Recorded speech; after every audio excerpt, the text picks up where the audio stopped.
Next question है moderates और extremist के बारे में कि दोनों के बीच में बहुत कॉमन था, but they also said certain differences in political perspective और मैथड्स, जिसके कारण सूरत स्प्लिट हुआ अल्टीमेटली।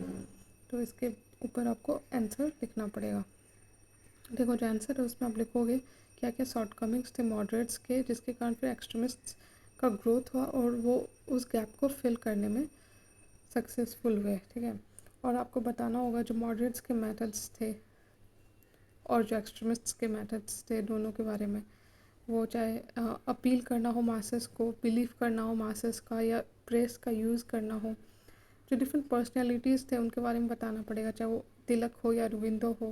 ठीक है, तो इस तरह से आपको बताना पड़ेगा। साथ में फिर अल्टीमेटली जो डिफरेंसेस हैं दोनों के बीच में वो भी हाईलाइट करना पड़ेगा।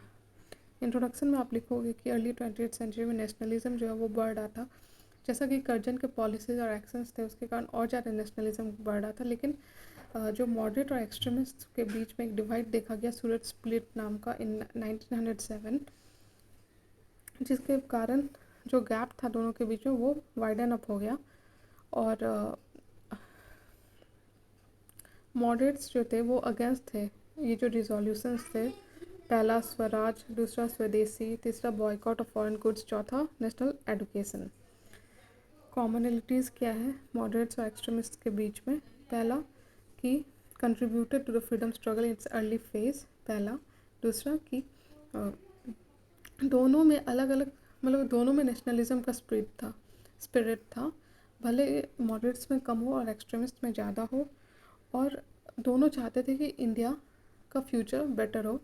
तीसरा, चौथा कि दोनों आईएनसी इंडियन नेशनल कांग्रेस को एज अ प्लेटफॉर्म चाहते थे यूज़ करना।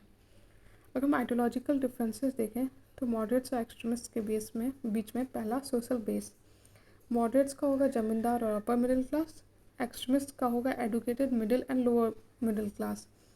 दूसरा, आइडियोलॉजिकल इंस्पिरेशन, मॉडरेट्स का होगा liberal thought and European history, extremist का होगा Indian history, cultural heritage, Hindu tradition.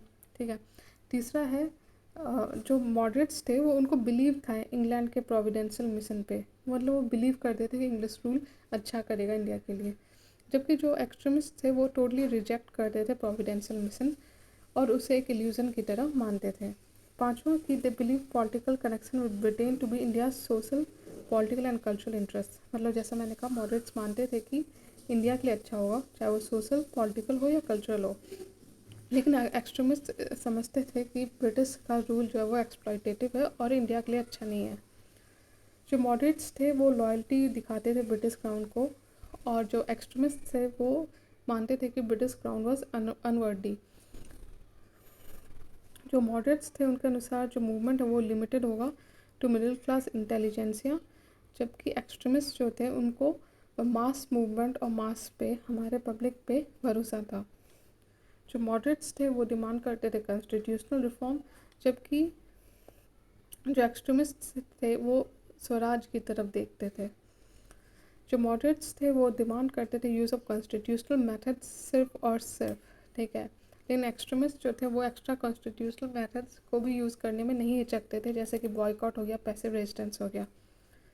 तो the issues that led to Congress split, अगर हम देखें एट सूरत सेशन, तो जो एक्सट्रीमिस्ट थे वो चाहते थे जो स्वदेशी या बॉयकॉट मूवमेंट हो वो पूरे इंडिया में फैले, सिर्फ बंगाल तक उसको नहीं रखा जाए, और इसलिए दोनों के बीच में बहुत सारा डिसएग्रीमेंट्स हो रहा था।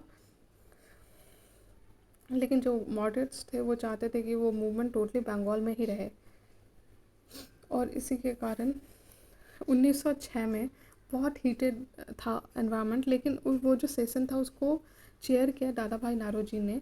दादा भाई नारोजी का दोनों मॉडरेट्स और एक्सट्रीमिस्ट रेस्पेक्ट करते थे, इसके कारण उस समय डिवीज़न नहीं हुआ। लेकिन जो रिजोल्यूशन उस समय लाया गया, पहला स्वदेशी 1906 में, पहला स्वदेशी, दूसरा बॉयकॉट, तीसरा नेशनल एजुकेशन और चौथा सेल्फ गवर्नमेंट। 1907 में दोनों साइड बहुत ज़्यादा उनका डिफरेंट इंटरप्रिटेशन था ये 4 रिजोल्यूशन का, और 1907 में जो एक्सट्रीमिस्ट और मॉडरेट्स के बीच में जो डिवीज़न था वो खुलेआम सामने आ चुका था। Most of the moderates led by Pheroze Shah Mehta were no less determined on a split. तो इस तरह से फिर अल्टीमेटली सूरत स्प्लिट देखा गया 1907 में।